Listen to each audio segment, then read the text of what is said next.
Bueno, quiero decir que es una visión un poquito limitada de lo que sería un bloque de izquierda. El Congreso Nacional es una institución de referencia en un país. Y la presencia de un bloque de izquierda serviría a través de sus intervenciones, su planteo, su esclarecimiento, el desenmascaramiento de todos los planes que se tejen en el Congreso Nacional contra el pueblo, serviría como un factor de educación política, reforzaría la fila de los trabajadores. Incluso presentando proyectos de leyes, se aprueben o no, los tenemos que fundamentar. Por ejemplo, una ley que democratice los sindicatos, que impida la burocratización, elimine la burocracia empresarial, etc. Claro, la van a rechazar. Pero ese debate se va a dar. Y ese debate va a ser una gran guía para el conjunto de los trabajadores. Van a ver qué fuerzas están de un lado y qué fuerzas están del otro lado. La política obrera es una política también de preparación de fuerzas con vistas a conseguir objetivos. No es una cosa de la noche a la mañana. Eso va a jugar un gran rol de reforzamiento. Yo que he sido legislador en la Ciudad de Buenos Aires les cuento una cosa. A medida que fui jugando ese papel, logré, digamos, un significativo apoyo popular. Entonces los bloques mayoritarios trajeron una propuesta de reducir el tiempo de palabra de los diputados y terminaron aprobando un reglamento que le daba la palabra 15 minutos solamente. En el Congreso Nacional se cercenó la libertad de expresión. ¿Por qué? Porque estábamos haciendo uso de esa libertad de expresión para ilustrar muy enérgicamente y clarificar al conjunto de los trabajadores, de la juventud, de toda la población laboriosa de un modo general. De todos modos hay otro aspecto que hay que tener en cuenta. Eso de que no podemos aprobar leyes bajo ningún tipo de circunstancia porque somos un bloque minoritario es una forma muy limitada de ver la realidad. Porque ustedes han visto que los bloques oficiales se están rompiendo todos. La Unión Cívica Radical no existe y el peronismo tampoco. El peronismo está dividido en 4 o en 5. Los radicales están mezclados por un lado y divididos por el otro.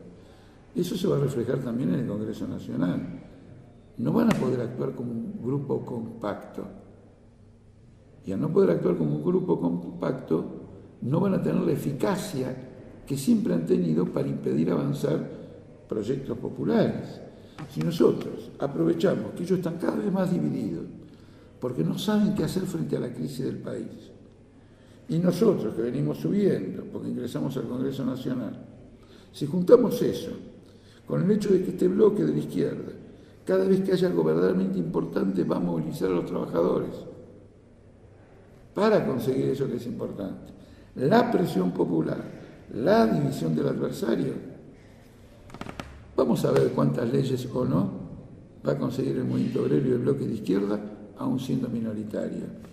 Quiero aprovechar esta pregunta también para hacerles una descripción del mapa político, de las relaciones políticas que el Frente de Izquierda ve por delante en su lucha en los próximos 2 años.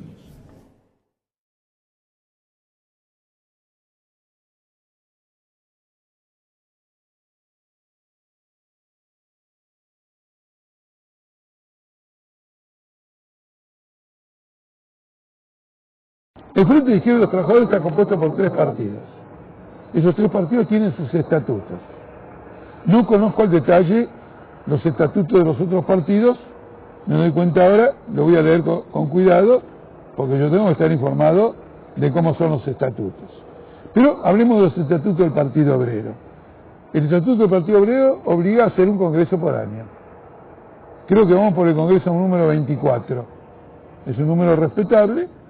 Y en esos congresos se discuten los problemas nacionales, internacionales, del movimiento obrero y la juventud, y sobre la base de la discusión se elige un comité nacional. Sobre la base de la discusión. No se mete un voto en una urna en silencio, sin abrir la boca. Sobre la base de una discusión. Al año siguiente se repite ese procedimiento. En el intermedio hay un boletín interno que circula en el Partido Obrero, donde están todas las críticas que los afiliados militantes realizan a la actividad cotidiana, que puede ser sobre ellos mismos y pueden ser sobre los dirigentes nacionales.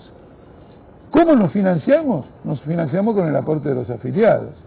Si alguien me demuestra alguna actividad que requiera realmente dinero, estoy dispuesto a desdecirme, pero no me van a encontrar una sola. La actividad que cuesta dinero que ustedes ven son afiches, una vez cada 2 años, también en el intermedio hay afiches y volantes. Ese costo lo solventa el propio Partido Obrero. Es elemental que los afiliados aporten para solventar ese costo. Otro punto más, y las boletas que se ponen en las urnas, y bueno, por ley, las boletas las paga el gobierno. Es lógico, no vamos a estar imprimiendo gratuitamente millones y millones de boletas. Pero como ustedes ven, la vida del Partido Obrero es muy austera, y esto me sirve para decirles lo siguiente. Nosotros avanzamos por la capacidad de acción política que demostramos y retrocedemos por la capacidad política que no somos capaces de demostrar, pero nunca por razones de dinero o de falta de dinero. No avanzamos por dinero, porque no corrompemos a nadie, y cuando no tenemos dinero, multiplicamos nuestra actividad, multiplicamos nuestro sacrificio, y los años de la dictadura militar son testimonio de cómo se defiende un partido y cómo lucha un partido, y saca una prensa un partido, y saca volantes un partido bajo un régimen de terror, de campo de concentración y de tortura.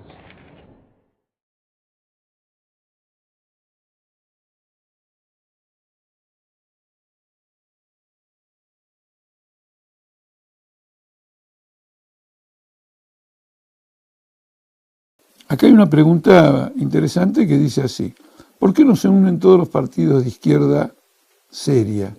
Bueno, a lo mejor entonces hay otros que no serían serios, pero me refiero a que más allá de las diferencias, dice el que hace la pregunta, siempre hay más diferencias con un capitalista que con alguien de izquierda, y esto atraería más votos.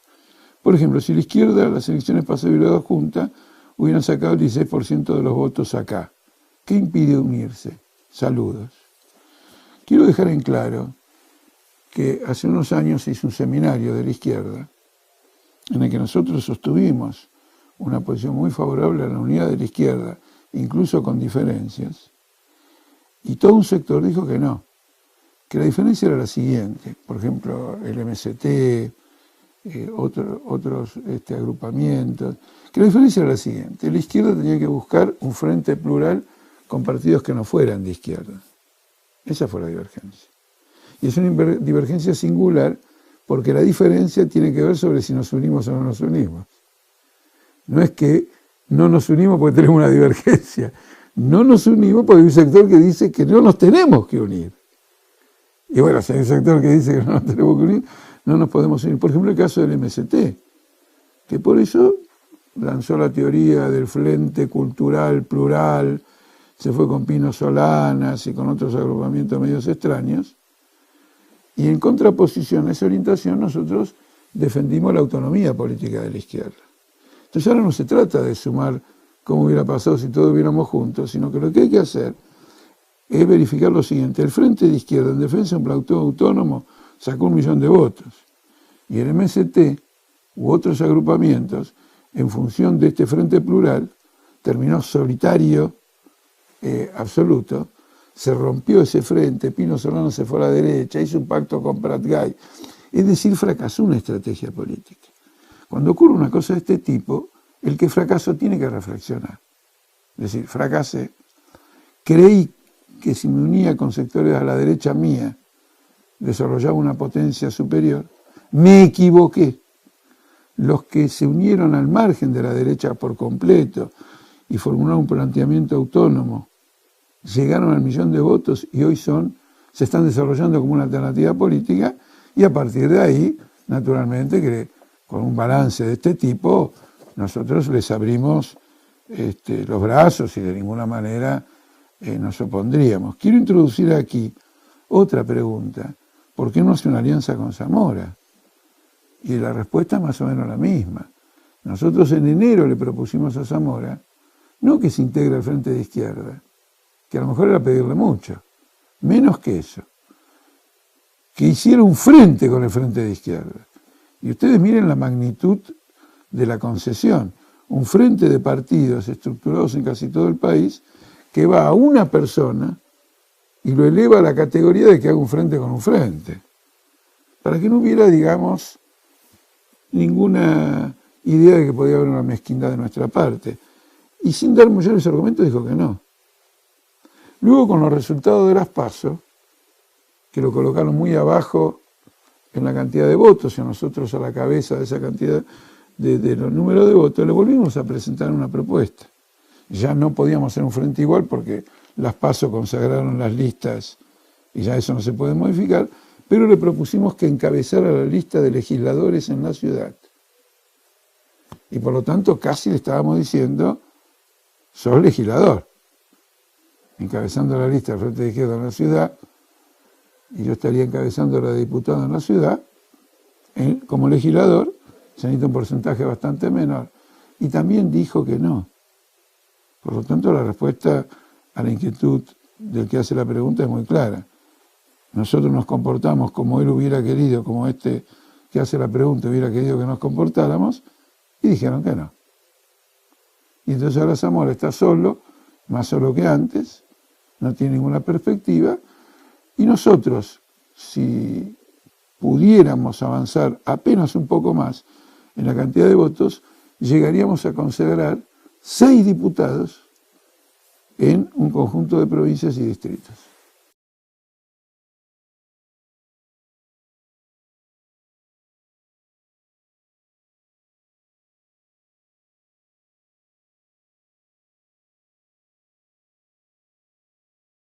Bueno, la primera diferencia es que el Partido Obrero es un partido y Zamora es una persona. Y no tiene un partido, y creo que debe estar en contra de los partidos, y si alguna vez tuvo la intención de formar un partido le fue mal, porque hizo una gran elección en el año 2003, eligió 8 legisladores en la legislatura y 2 en el Congreso Nacional, y a poco de andar todos rompieron con él, y se deshizo. No aguantó la prueba de una elección, porque obviamente la importancia de un partido es que une voluntades libres en torno a la idea común que se expresa en un programa. Y no constituir un partido es simplemente armar un engendro, un aparato, una organización sobre la base de lealtades personales. Y las lealtades personales no pueden en política resistir la más mínima prueba. Entonces, lo que ha constituido Zamora no es un partido, sino un grupo donde el único conocido es él. Sin embargo, él cuando interviene ataca a los partidos políticos a los que atribuye estar manejados por un caudillo. El único caudillo que hay en Argentina hoy es el grupo de Zamora, el que tiene Zamora. Y la palabra caudillo también es una palabra que le queda demasiado grande, porque con sus defectos y sus virtudes, los verdaderos caudillos han sabido arrastrar a grandes masas populares a luchas que en su momento en la historia fueron importantes.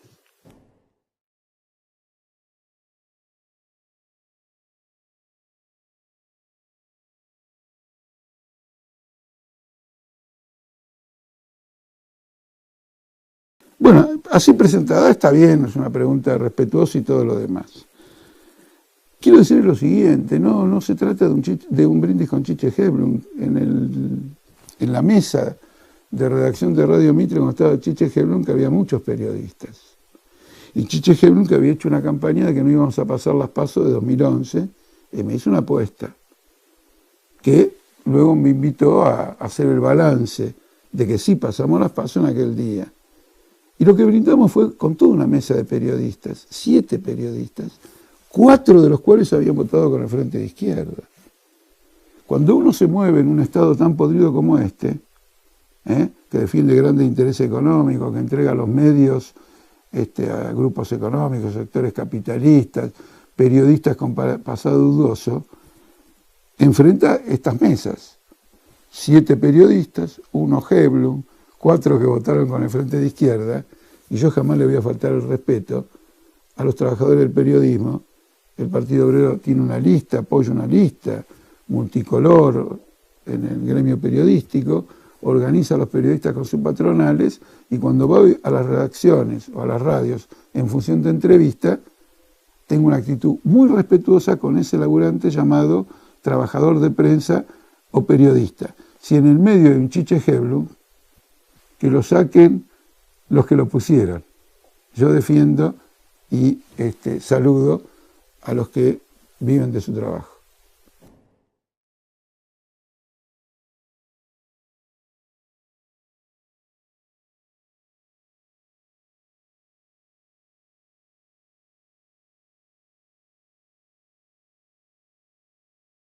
El Partido Obrero integra el Frente de Izquierda.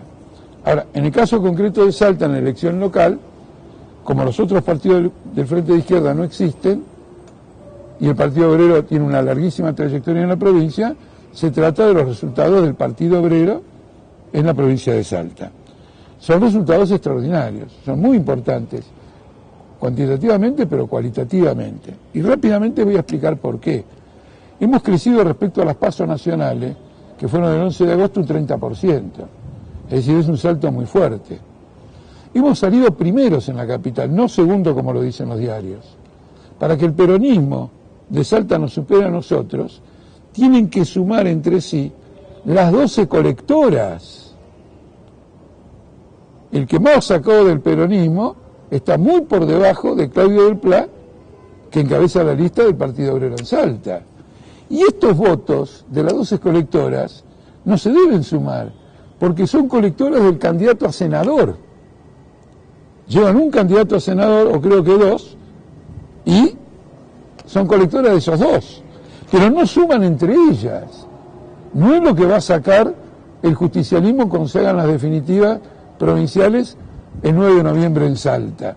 Así que rotundamente, por favor escuchen esta frase, el Partido Obrero derrotó al peronismo en la capital de Salta sin atenuantes con el 22% de los votos. Significa un crecimiento del 100% respecto a 2011 y significa, como ya dije, el 30%. ¿Qué hay detrás de esto? Lo que hay detrás de esto, después de 10 años de progreso electoral del Partido Obrero en Salta, lo que hay detrás de esto es que un sector que ha votado al peronismo toda la vida saltó la cerca. Este es el gran significado. Este es un voto que representa una ruptura consciente con los mandarines del peronismo de Salta, que en primer lugar es Juan Carlos Romero, el ex gobernador de una familia que gobernó Salta como si fuera un feudo, y de su sucesor, Urtubey, que se revistió con los ropajes del kirchnerismo. Es muy importante, además hubo una gran elección de 2 dígitos en el norte de Salta, por ejemplo en el departamento de Orán. Entonces el significado es manifiesto. Vamos a tener 4 legisladores, vamos a tener una senadora, vamos a ser la primera minoría del Consejo Deliberante de la capital. Ahora todos saben que esto se da en el marco de un crecimiento del Frente de Izquierda en todo el país. Somos tercero o cuarto partido en la inmensa mayoría de el 99% de los distritos en los que nos presentamos. Por eso llamo decididamente a votar al Frente de Izquierda, porque se ha demostrado que ya es una expresión popular, 22% en el norte argentino consagra al Partido Obrero, y el Partido Obrero está en el Frente de Izquierda como una opción popular. Que esto ocurra en el marco de la crisis que potencialmente dejaría abierta una dolencia prolongada de la Presidenta de la Nación, porque como ya dije en otra respuesta a una pregunta, significa la desaparición temporaria, un tiempo en que no podrá actuar. La persona que encarna el arbitraje personal dentro del gobierno y que sería reemplazada por un cero a la izquierda completo para tratarlo benévolamente, refuerza frente a esta perspectiva de crisis la necesidad de votar al Frente de Izquierda. Salta marca un camino y yo, permítanme mi propio egoísmo, estar un poquito contento por la parte que me toca de haber escrito hace 5 años un artículo referido a Salta que se llamaba La rebelión popular baja desde el norte.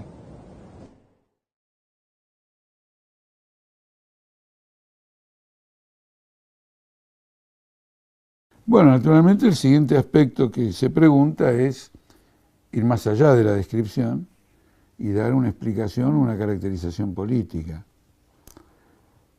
Esto hay que dividirlo en dos etapas y además hay que decir que cualquier caracterización va a tener un carácter provisional.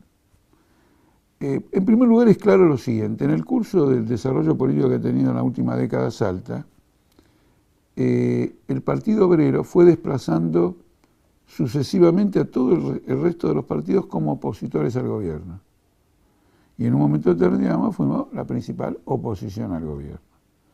Y el gobierno se mantenía sólido, firme desde el punto de vista electoral, con el caudal de votos que estaba acostumbrado el peronismo.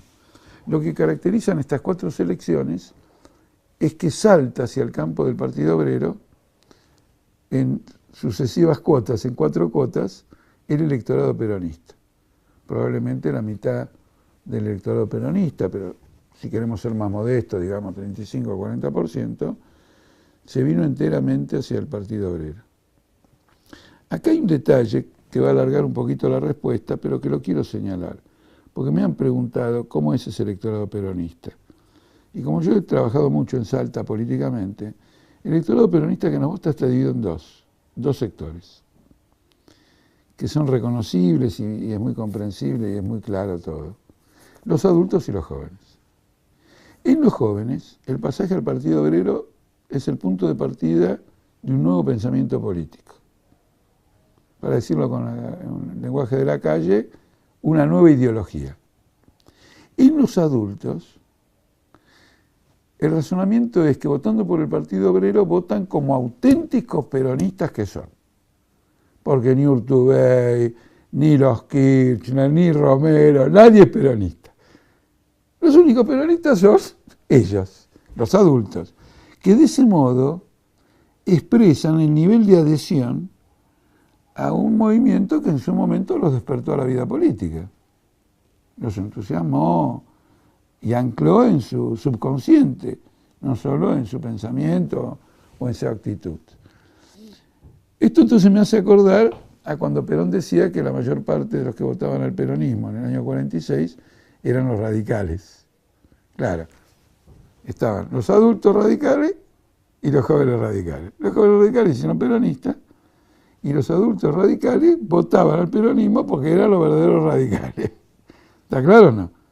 Si no me equivoco en esto, estamos en presencia de una interesante transición política. El otro punto importante es que esto resulta de una década de confrontaciones políticas. Porque nosotros ingresamos a la legislatura y al Consejo Deliberante en el 2001 y fuimos llevando toda una lucha política. Si al cabo de 10, 12 años obtenés ciertos resultados, es el resultado de esa lucha política, de esa confrontación. En esta confrontación hubo 2 etapas.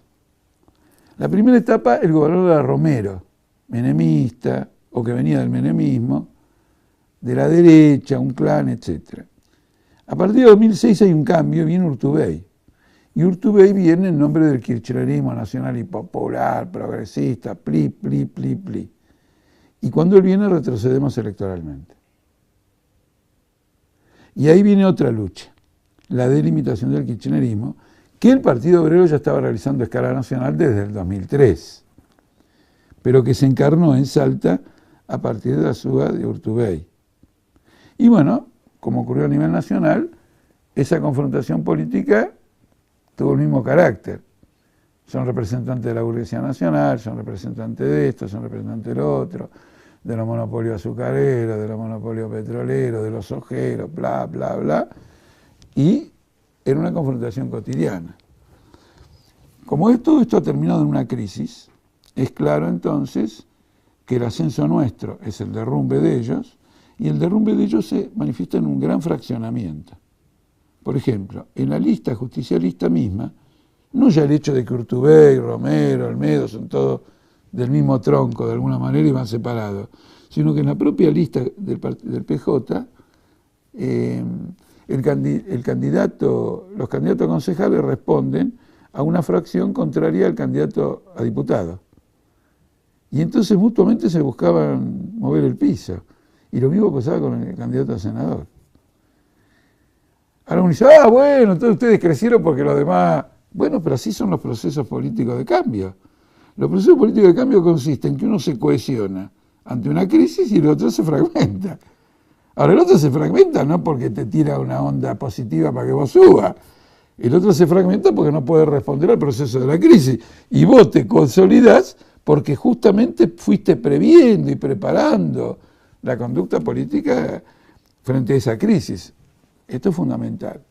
El hecho de que un considerable sector peronista pase a nuestro campo plantea por primera vez, lo digo con cuidado, la perspectiva de un nuevo movimiento popular en la Argentina.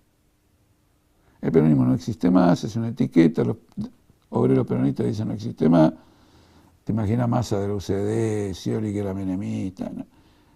Son todas mentiras, nadie, digamos, puede reclamar una afiliación histórica con el peronismo, y entonces aparece un nuevo movimiento popular, pero con las banderas del socialismo. Este es un propósito político del Partido Obrero. Acá hay una indicación poderosa, lo mostró la elección nacional. Otra cosa importante es la siguiente. Nosotros tuvimos como Frente de Izquierda en todo el país 1.200.000 votos, 1.300.000 votos el 27 de octubre. La pregunta era, bueno, ¿y esto sigue? El 27 de octubre, ¿y esto sigue? La elección de Salta dice que esto sigue.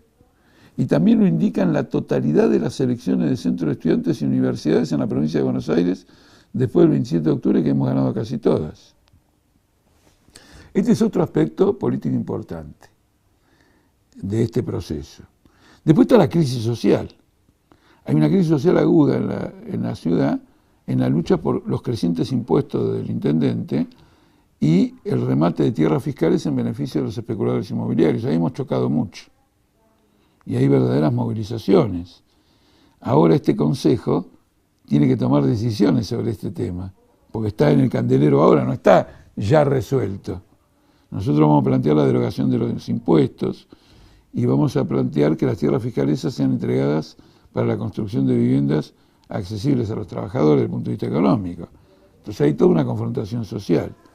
Salta es una provincia donde el empleo público es relativamente pequeño, porque el 72% trabaja en sectores privados, pero es una capital donde la flexibilidad laboral y el trabajo en negro y grandes monopolios industriales con concentraciones obreras son significativos.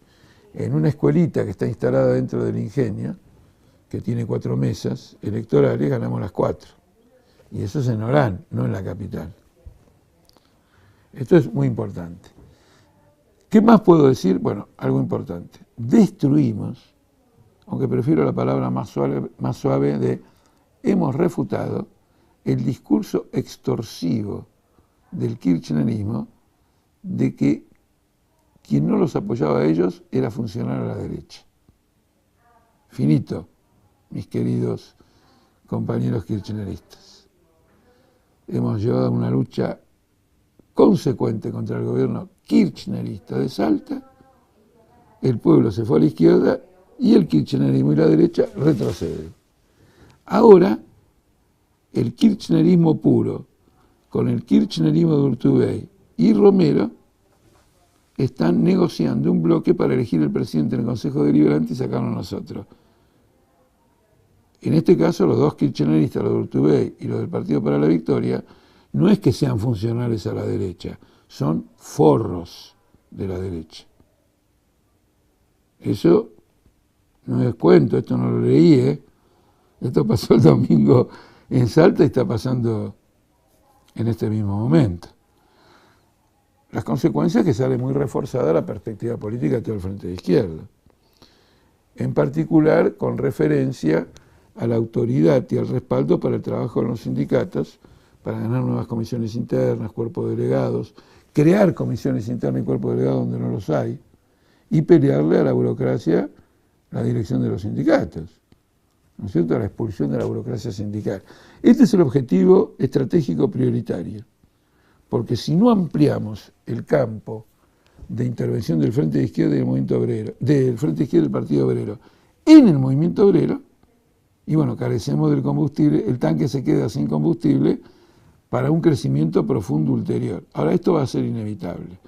Inclusive si los que integramos el Frente de Izquierda, el conjunto de los partidos, no me refiero a ninguno en particular, cometemos algunas torpezas y no nos damos cuenta de esto, igual lo vamos a desarrollar en el movimiento obrero porque el proceso político es así. cuando hay una onda de apoyo popular, las cosas por momentos marchan solas a pesar de uno mismo. Pero claro, si las pudiéramos hacer marchar conscientemente, como estoy formulándolo ahora, como perspectiva política, va a ser un desarrollo más profundo. ¿Qué podría agregar para, en Altamira Responde, hacer una contribución, un aporte? Ah, sí, me olvido de lo principal. No diría de lo principal, pero miren de lo que me olvidaba. Cuando faltaban 10 días para las elecciones nacionales, el obispo llamó a enfrentar al Partido Obrero. Partido abortista, partido esto, partido lo otro. Y las iglesias llamaron, todas los curas el domingo de la semana anterior a las elecciones del 27 de octubre, hicieron eso. Con el argumento de que la idiosincrasia salteña es católica, conservadora, El 27 de octubre la respuesta que recibieron es que el 30% de los que tienen idiosincrasia salteña se pasaron al Partido Obrero. Es decir, el Partido Obrero creció 30% después de esta campaña.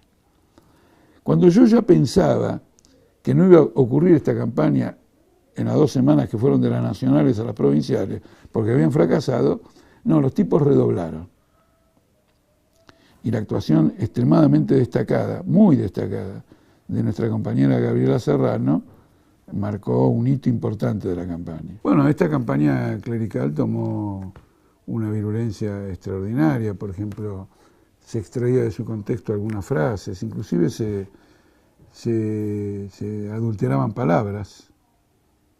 Y el tema televisivo y en los debates siempre se buscaba colocar este tema con la idea segura que la cuestión religiosa iba a afectar la performance electoral del Partido Obrero. Quiero señalarles que en Salta la enseñanza religiosa es obligatoria, lo cual es un atropello, va incluso contra la Constitución Nacional.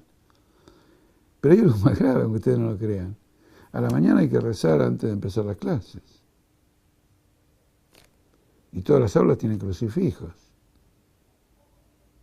Ahora bien, si eso lo hacen en Irán, que efectivamente lo hacen, se desata la furia contra el fundamentalismo islámico. En cambio acá ocurre en Salta y es la idiosincrasia salteña. Es una estafa gravísima. Bueno, muy bien. Fue una campaña muy firme y, como dije, Gabriela tuvo una posición extraordinaria. Los aniquiló además con esa tranquilidad, ese método de exposición tan claro que tiene nuestra compañera. Bueno, el resultado fue que volvimos a crecer un 30%. Los hemos destruido. Hemos quebrado el mito de la provincia fundamentalista, de la provincia conservadora. Pero hay algo más. ¿Ustedes vieron alguna vez una organización de izquierda verdaderamente metida en una confrontación política que tiene como auditorio a toda una provincia en torno al derecho al aborto? No, le tratan de escapar con la idea de que es un tema escabroso. Nosotros no escapamos nada. Nosotros fuimos de frente porque nosotros conocemos la situación real de la mujer salteña. Es una provincia con un récord de abortos clandestinos. Eso no lo va a cambiar ninguna enseñanza religiosa. Es muy claro para todas esas mujeres y sus familias que lo que tendría que ser obligatorio en la educación es la enseñanza sexual o la educación sexual. Es claro para todos que si hay que recurrir a un aborto, que sea legal, seguro, gratuito. Es claro para todos que si hubiera una política de educación y hubiera una política de anticonceptivos, las cosas serían mucho mejor. La mortandad materna en Argentina es una de las más elevadas del mundo. Supera en 100 veces la tasa norteamericana. Está a los niveles de África. Entonces fuimos con estas verdades. Y al ver que el electorado a Gabriela Serrano la metió en el Senado, había un solo lugar, y lo ganó ella después de esta batalla, es una elección política sobre, primero, ¿dónde está parado nuestro pueblo? No en el lugar en que lo quieren parar. Él ha elegido su lugar a través de una experiencia. Y el método de exposición de las ideas socialistas, el trabajo de la unidad de los trabajadores, el respeto por las creencias de cada uno, la libertad de debate en el seno de la clase obrera, Y el llamado a los trabajadores que yo hice en el cierre en Orán y en el cierre en Salta, contra la discriminación y el maltrato a la mujer en el seno de la clase obrera. Y advertí rotundamente que si no avanzamos profundamente en la fraternidad de la relación entre las mujeres y trabajadores en el seno del movimiento obrero, no vamos a alcanzar una victoria verdadera. Y estos conceptos nos resultaron extraños a quienes los escuchaban, seguramente removió muchas cosas al interior de la gente que estaba en las plazas, en Orán o en Salta, y es un propósito que un revolucionario debe desarrollar a muerte, porque el socialismo se va creando, ¿no? Después de la toma del poder, el socialismo es una práctica que se va desenvolviendo, que es el protagonismo de los explotados en pos de su propia emancipación.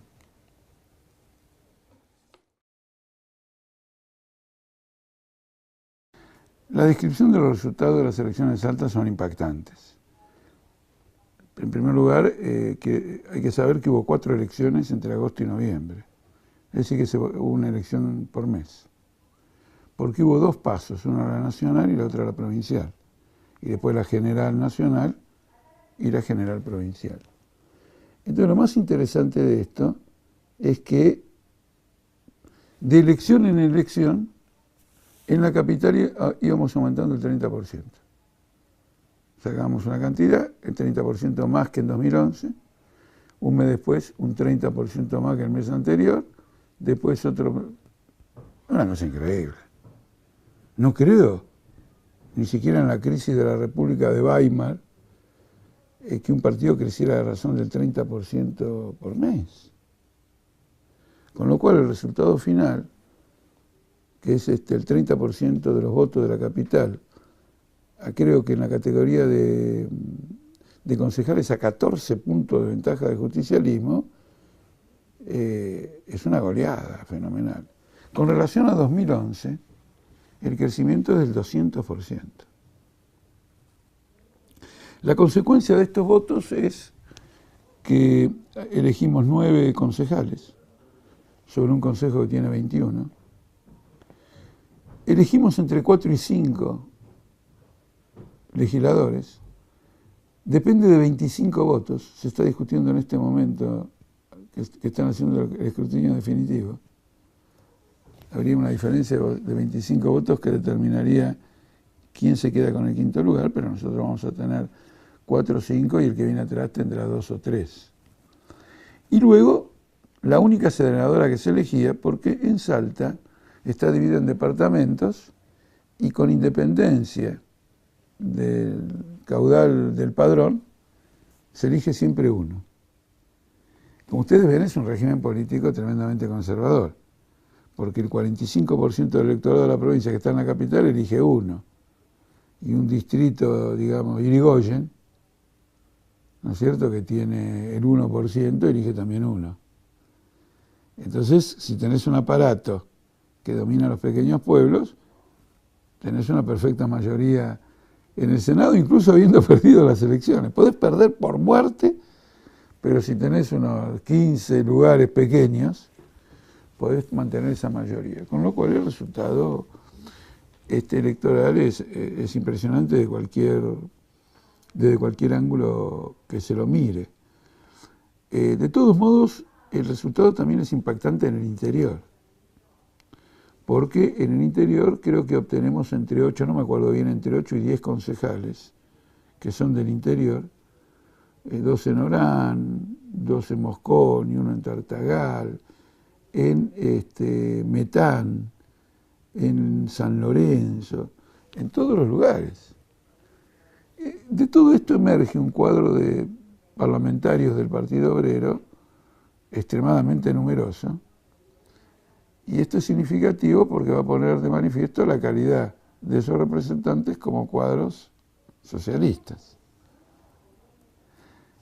Bueno, con excepción, no sé si se puede decir así, de Claudio del Pla, que de todos modos es una persona joven, pero digamos que es el mayor, lo que llama mucho la atención es la extrema juventud. En este proceso también conseguimos en las generales nacionales obtener un diputado nacional. Algo muy difícil. Nosotros tuvimos dos cosas difíciles. El diputado nacional por toda la provincia y el senador de la capital, que se elige uno. Ahí no hay reparto. Está claro, nosotros por ejemplo tenemos senadores en Mendoza, pero se eligían varios senadores. Uno de los tantos que se eligieron fue del Frente de Izquierda, en 2 lugares, en 2 distritos provinciales. No es el caso acá. Acá era uno o nada. Con lo cual es un resultado electoral bien significativo que entierra definitivamente la tesis de que, bueno, no diría la tesis, casi diría el infundio de que el Partido Obrero es marginal, que no lo sigue nadie, etcétera, cuando la historia del Partido Obrero lo desmiente. Y no ha habido ningún hecho histórico en este país en donde como organización no hayamos jugado un papel relevante, significativo, tanto por lo que nosotros hicimos, como por la influencia que ejercimos en otros protagonistas que también eran importantes en ese proceso político. Me refiero, por ejemplo, al Cordobazo, Rosariazo y cosas de ese tipo. Pero como el criterio democratizante o el criterio democrático infantil es que uno es marginal o no es marginal desde el punto de vista de las urnas, de los votos, bueno, esto sepulta una de las tantas cosas que se han dicho del Partido Obrero sobre su marginalidad y vivimos sepultando cosas y ahora sepultamos una más.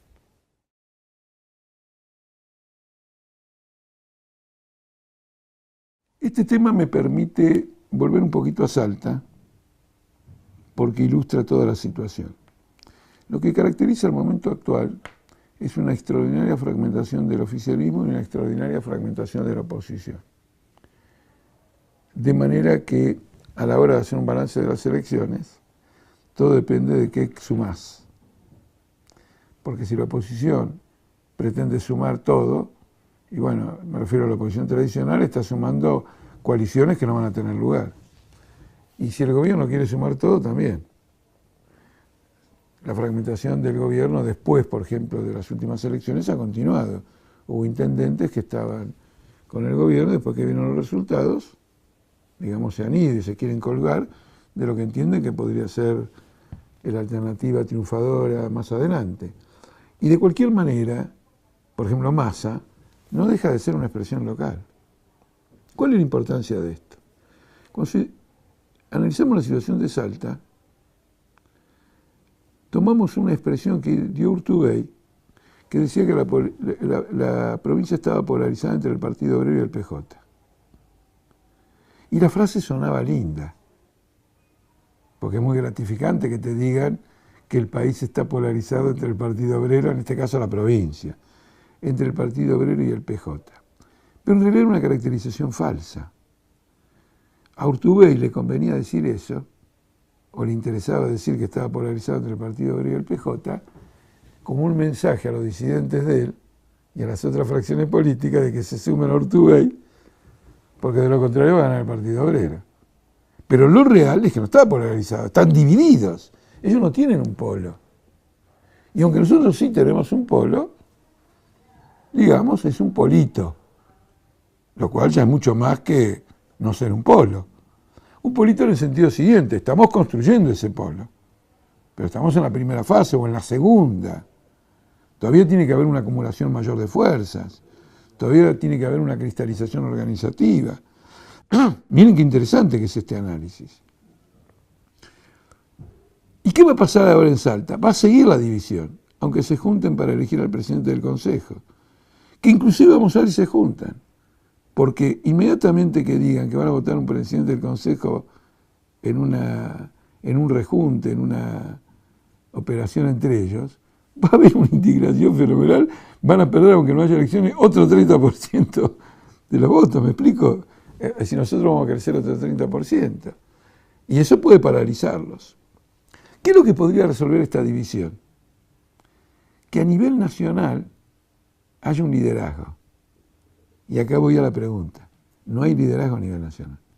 La policía no tiene un liderazgo. Ayer se reunió casi en secreto un consejo de empresarias. Se reunió porque no hay liderazgo. No saben a través de qué canal político la burguesía reconstruye esta situación. Y nosotros con el Frente de Izquierda, con el PTS, con Izquierda Socialista, estamos desarrollando el polito, con todo el respeto, imagínense, no voy a estar faltando el respeto a mi propio partido, a mi propia organización, pero digo polito para decir, estamos construyendo el polo, pero todavía tenemos un desarrollo por delante muy importante, por ejemplo, en el movimiento obrero en los sindicatos. Entonces ellos en todas las provincias están fragmentados y no pueden resolver esa fragmentación porque a nivel nacional están fragmentados. Y están fragmentados con relación, en primer lugar, a un punto que no toqué en otra pregunta, y es que interpretan el voto al Frente de Izquierda como un voto contra el ajuste. Es decir, que a diferencia del 2001, una medida drástica de política económica puede desatar una rebelión popular que ya tiene hasta cierto punto un cauce político. En lugar de que se vayan todos, que era una linda consigna, que nosotros hemos apoyado, ahora la gente va a decir, vamos todos con el Frente de Izquierda. Y un poco aterra. Hoy un Santiago Cuño, que es un periodista de una radio por la mañana, me dijo que encontró mucha gente que estaba complacida con lo que había ocurrido en Salta y otra que estaba totalmente aterrorizada. ¿No es cierto? Entonces dicen, bueno, a esto que está ocurriendo en el plano político, a esto que ocurrió en Salta, le vamos a echarle combustible de un ajuste. Y los que critican al gobierno en este punto lo comprenden. Lo comprenden, porque no hay nadie en la burguesía que diga vamos a levantar el cepo. Nadie. Porque levantan el cepo y explotó todo. Lo que están diciendo es que hay que hacer un cambio que eventualmente permita levantar el cepo. Entonces tienen un conjunto de divergencias muy grandes. Es decir, el gobierno está tanteando la situación. Esta es la cuestión. Acá no ganó nadie en estas elecciones. El gobierno definitivamente está derrotado en el sentido que ha perdido la iniciativa política.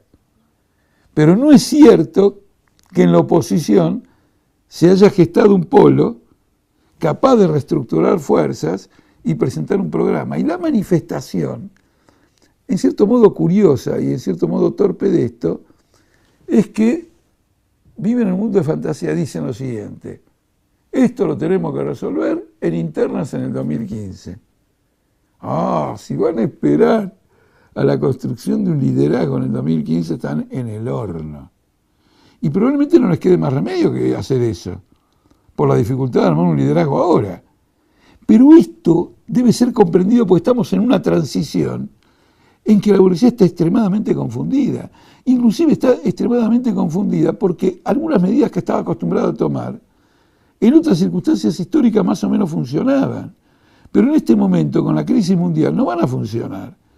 Por ejemplo, si le dan grandes incentivos al capital extranjero, los que proponen esto dicen que el capital extranjero se viene con todo y Argentina es potencia. ¿Está claro? Porque vienen los capitales extranjeros, invierten acá, invierten allá y nos vamos al primer mundo. Menem Memorial. El tema es el siguiente: Brasil está en una situación de quiebra y ha adoptado todas las medidas en su momento que hoy se reclama para Argentina. Entonces es un cuadro político de una gran impas. Si toman medidas de ajuste más violentas va a haber una reacción muy fuerte del pueblo y de los trabajadores y se va a crear en esta transición un abanico de posibilidades que pueden transformarse en una situación de características prerevolucionarias o de crisis aguda, etc. El Frente de Izquierda, el Partido Obrero, tiene que acompañar estos acontecimientos con esa perspectiva, pero el trabajo principal es una gran penetración en el movimiento obrero y derrotar a la burocracia de los sindicatos para que la principal organización obrera del país, que son los sindicatos, acompañe con toda su fuerza la evolución de los trabajadores y su perspectiva política.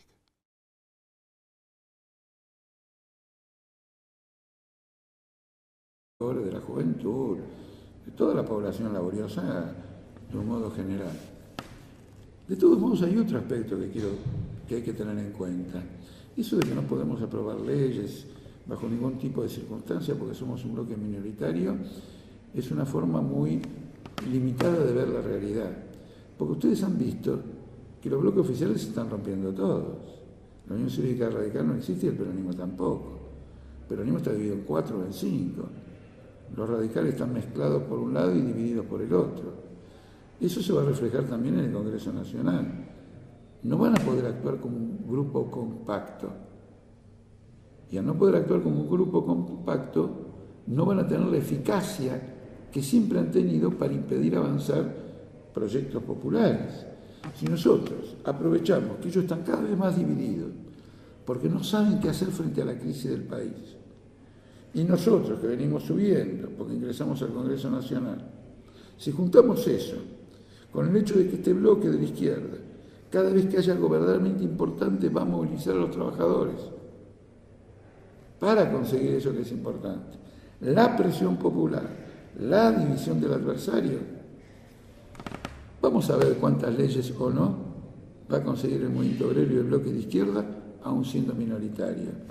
Quiero aprovechar esta pregunta también para hacerles una descripción del mapa político, de las relaciones políticas que el Frente de Izquierda ve por delante en su lucha en los próximos 2 años.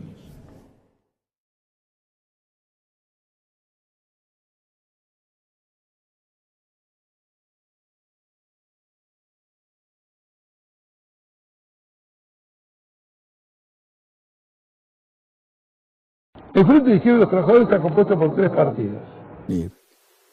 Y bueno, si hay un sector que dice que no nos tenemos que unir, no nos podemos unir. Por ejemplo, el caso del MST, que por eso lanzó la teoría del Frente Cultural Plural, se fue con Pino Solanas y con otros agrupamientos medios extraños, y en contraposición a esa orientación nosotros defendimos la autonomía política de la izquierda. Entonces ahora no se trata de sumar cómo hubiera pasado si todos hubiéramos juntos, sino que lo que hay que hacer es verificar lo siguiente. El Frente de Izquierda en defensa de un plan autónomo sacó 1 millón de votos, y el MST u otros agrupamientos, en función de este Frente Plural, terminó solitario absoluto, se rompió ese frente, Pino Solano se fue a la derecha, hizo un pacto con Prat Gay, es decir, fracasó una estrategia política. Cuando ocurre una cosa de este tipo, el que fracasó tiene que reflexionar. Es decir, fracasé, creí que si me unía con sectores a la derecha mía, desarrollaba una potencia superior, me equivoqué. Los que se unieron al margen de la derecha por completo y formularon un planteamiento autónomo, llegaron al 1 millón de votos y hoy se están desarrollando como una alternativa política, y a partir de ahí, naturalmente, que con un balance de este tipo, nosotros les abrimos los brazos y de ninguna manera nos opondríamos. Quiero introducir aquí otra pregunta. ¿Por qué no hace una alianza con Zamora? Y la respuesta es más o menos la misma. Nosotros en enero le propusimos a Zamora, no que se integre al Frente de Izquierda, que a lo mejor era pedirle mucho, menos que eso, que hiciera un frente con el Frente de Izquierda. Y ustedes miren la magnitud de la concesión, un frente de partidos estructurados en casi todo el país que va a una persona. Por la capacidad política que no somos capaces de demostrar, pero nunca por razones de dinero o de falta de dinero. No avanzamos por dinero, porque no corrompemos a nadie, y cuando no tenemos dinero, multiplicamos nuestra actividad, multiplicamos nuestro sacrificio, y los años de la dictadura militar son testimonio de cómo se defiende un partido y cómo lucha un partido, y saca una prensa un partido, y saca volantes un partido bajo un régimen de terror, de campo de concentración y de tortura.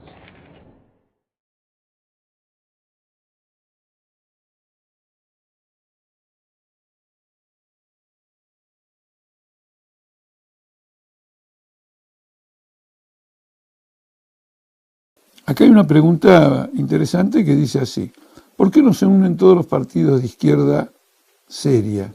Bueno, a lo mejor entonces hay otros que no serían serios, pero me refiero a que más allá de las diferencias, dice el que hace la pregunta, siempre hay más diferencias con un capitalista que con alguien de izquierda, y esto traería más votos. Por ejemplo, si la izquierda en las elecciones pasadas hubiera dado junta, hubieran sacado el 16% de los votos acá. ¿Qué impide unirse? Saludos. Quiero dejar en claro que hace unos años se hizo un seminario de la izquierda en el que nosotros sostuvimos una posición muy favorable a la unidad de la izquierda, incluso con diferencias, y todo un sector dijo que no, que la diferencia era la siguiente. Por ejemplo, el MST, otros agrupamientos, que la diferencia era la siguiente: la izquierda tenía que buscar un frente plural con partidos que no fueran de izquierda. Esa fue la divergencia. Y es una divergencia singular porque la diferencia tiene que ver sobre si nos unimos o no nos unimos. No es que no nos unimos porque tenemos una divergencia, no nos unimos porque hay un sector que dice que no nos tenemos que unir. Esos tres partidos tienen sus estatutos. No conozco al detalle los estatutos de los otros partidos, me doy cuenta ahora, lo voy a leer con cuidado, porque yo tengo que estar informado de cómo son los estatutos. Pero hablemos de los estatutos del Partido Obrero. El estatuto del Partido Obrero obliga a hacer un congreso por año. Creo que vamos por el congreso número 24. Es un número respetable, y en esos congresos se discuten los problemas nacionales, internacionales, del movimiento obrero y la juventud, y sobre la base de la discusión se elige un comité nacional. Sobre la base de la discusión. No se mete un voto en una urna en silencio, sin abrir la boca. Sobre la base de una discusión. Al año siguiente se repite ese procedimiento. En el intermedio hay un boletín interno que circula en el Partido Obrero, donde están todas las críticas que los afiliados militantes realizan a la actividad cotidiana, que puede ser sobre ellos mismos y pueden ser sobre los dirigentes nacionales. ¿Cómo nos financiamos? Nos financiamos con el aporte de los afiliados. Si alguien me demuestra alguna actividad que requiera realmente dinero, estoy dispuesto a desdecirme, pero no me van a encontrar una sola. La actividad que cuesta dinero que ustedes ven son afiches, una vez cada 2 años, también en el intermedio hay afiches y volantes. Ese costo lo solventa el propio Partido Obrero. Es elemental que los afiliados aporten para solventar ese costo. Otro punto más, y las boletas que se ponen en las urnas, y bueno, por ley, las boletas las paga el gobierno. Es lógico, no vamos a estar imprimiendo gratuitamente millones y millones de boletas.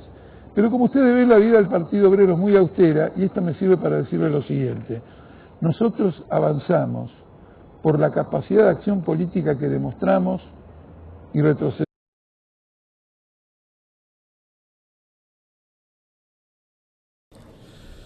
Bueno, quiero decir que es una visión un poquito limitada de lo que sería un bloque de izquierda.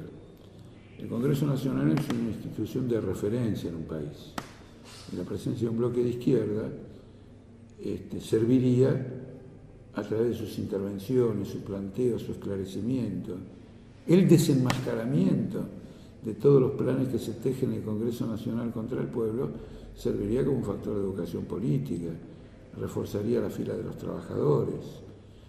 Incluso presentando proyectos de leyes, se aprueben o no, los tenemos que fundamentar. Por ejemplo, una ley que democratice los sindicatos, que impida la burocratización, elimine la burocracia empresarial, etc. Claro, la van a rechazar. Pero ese debate se va a dar. Y ese debate va a ser una gran guía para el conjunto de los trabajadores. Van a ver qué fuerzas están de un lado y qué fuerzas están del otro lado. La política obrera es una política también de preparación de fuerzas con vistas a conseguir objetivos. No es una cosa de la noche a la mañana. Eso va a jugar un gran rol de reforzamiento. Yo que he sido legislador en la Ciudad de Buenos Aires les cuento una cosa. A medida que fui jugando ese papel, logré, digamos, un significativo apoyo popular. Entonces los bloques mayoritarios trajeron una propuesta de reducir el tiempo de palabra de los diputados y terminaron aprobando un reglamento que le daba la palabra 15 minutos solamente. En el Congreso Nacional se cercenó la libertad de expresión. ¿Por qué? Porque estábamos haciendo uso de esa libertad de expresión para ilustrar muy enérgicamente y clarificar al conjunto de los trabajadores